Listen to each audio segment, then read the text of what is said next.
السلام عليكم يا جدعان. يا جدعان يا جدعان نتجمع هنا، عايز اكلمكم في موضوع مهم. عمرك شفت حرامي بيسرق الناس قدام عيونهم وبيحتفل في بيوتهم كمان، وكمان الشرطة بتطلعه بالمسروقات؟ ده ولا عصابة حمادة وتوتو يا عم.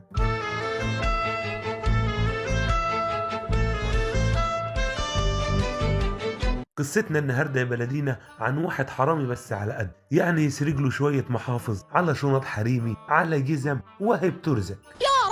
يا رب ارزقها بالحلال. بس صاحبنا الحرامي ده كان منحوس حبتين، لا قول 3. عارفين المثل بتاع ده داس على دي القطة؟ اهو بلدينا ده داس على القطة كلها. كان كل ما يسرق سرقة يتمسك بعدها والشرطة تجيبه، وهتك يا ضرب وهتك يا زعيق، لحد ما بطل سرقة نهائيا. مش انا خلاص تبت وربنا تبت وطالع اعمل عمره اول الشهر. بس كمنه ما هو منحوس، كان كل ما تحصل سرقة في البلد يجيبوه ويفضلوا ضربه وإهانة فيه، سواء كان هو اللي سارق أو حد غيره. زهر. بلدينا زهق ومل، هو جاب اخره وقال كده خلاص ملناش عيش في المخروبة دي تاني، وراح مميل على حرامي زميله وزور له فيزا وطلع على امريكا.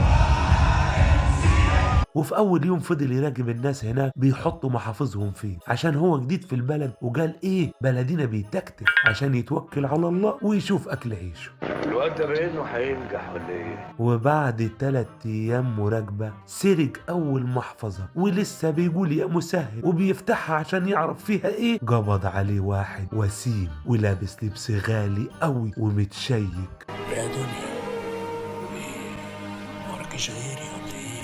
وهنا بلدينا كان خلاص قلبه هيوقف، هو قعد يتمسك للراجل ويعيط له ويقول له سامحني انا ما كانش قصدي اسرقها، لانه جه في باله ان الراجل ده اكيد رتبه عاليه في الشرطه. بس الراجل الامريكي بص له وقال له ما تخافش يا هبل، انا حرامي زيك يعني زمن، شربتها يا كروديا؟ وكنت براقبك وعايزك تشتغل معايا. بلدينا فرح وقال له انا من ايدك دي لايدك دي. اخدوا الامريكي وفضل يدربه، وكان بيختبره من وقت للتاني، يعني يحط له فلوس ويعمل نفسه نسيها او مجوهرات ومش واخد باله ليها. لكن بلدينا طلع اصيل وعمره ما مد ايده على حاجه زميل. بصراحه عجبتني قوي يا بلدينا، رجوله يعني. اصيل يا برحان. بس يا سيدي ما طولش عليك، قول طول انجز. وبعد 6 شهور الراجل الامريكي ده لبس وتشيك ولبس معاه بلدينا اشيك لبس عنده وبرفانات وايه بيجوا على سنجة 10. بلدينا بص له وقال له ايه يا ابو زمن، هو احنا رايحين فرح ولا ايه؟ قال له لا يا هبل احنا رايحين نسرق. بلدينا استغرب شويه وبعدين قال لنفسه وانا مالي خليني وراه لحد ما نشوف اخرتها. طلعوا على قصر واحد غني قوي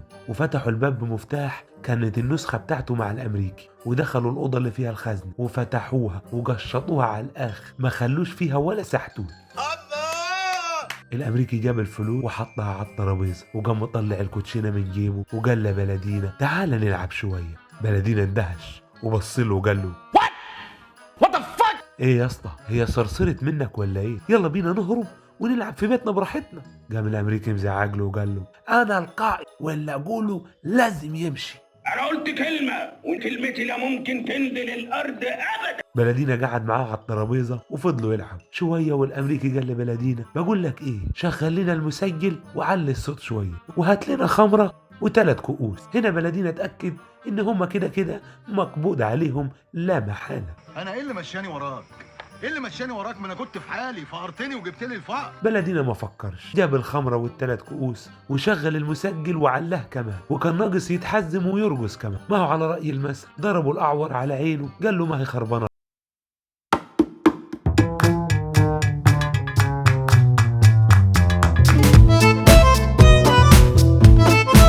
سمع الصوت وعرف ان في حراميه عنده فوق، قام جايب مسدس ودخل عليهم الاوضه، لقيهم في الانشكاح اللي هم فيه، رفع عليهم المسدس وقال لهم انتوا بتعملوا ايه يا شويه حراميه؟ الامريكي بص للراجل كده ولا همه وقال لبلدينا العب فكك منه. انت هتختار ايه؟ ملك خلاص، وانا هختار الكتابه. وفعلا فضلوا يلعبوا لحد ما صاحب القصر اتصل بالشرطه. اول ما بلدينا سمع السرينه كان هياخد ديله في اسنانه وهاتك يا رمح. بص له الامريكي وقال له اثبت مكانك. ما تتحركش، ما تخافش، العب العب. وفضلوا يلعبوا ويحتفلوا لحد ما دخل عليهم الشرطة ومعاه صاحب القصر. صاحب القصر قال للضابط اهو هم دول الحرامية اللي سرقوا الخزنة والفلوس دي فلوسي. راح الامريكي قال للشرطي الراجل ده بيكذب وهو اللي دعانا عشان نلعب معاه ولعبنا وفزنا عليه، ولما خسر فلوسه طلع مسدسه وقال لنا يا اما تعيدوا لي فلوسي او هتصل بالشرطه واقول انكم حراميه. بص الضابط لقي الخمره والكؤوس على الترابيزه والموسيقى شغاله وعاليه، وافتكر انه لما دخل عليهم كانوا بيلعبوا والموضوع عادي. حس الضابط ان صاحب القصر بيكذب، فقال له يعني انت تلعب واول ما تخسر تتصل بينا؟ عارف لو كررتها تاني حرميك في السجن. واول ما جه الضابط يمشي وقفوا الامريكي وقال له يا سعاده البيه مأمور، يا سعاده الباش، لو خرجت وسبتنا الراجل ده ممكن يموت. فاخدهم الضابط معه واصبح المال ليهم بشهاده الشرطه. وتوته توته خلصت الحدوته. لايك وسبسكرايب بقى يا فنزوته.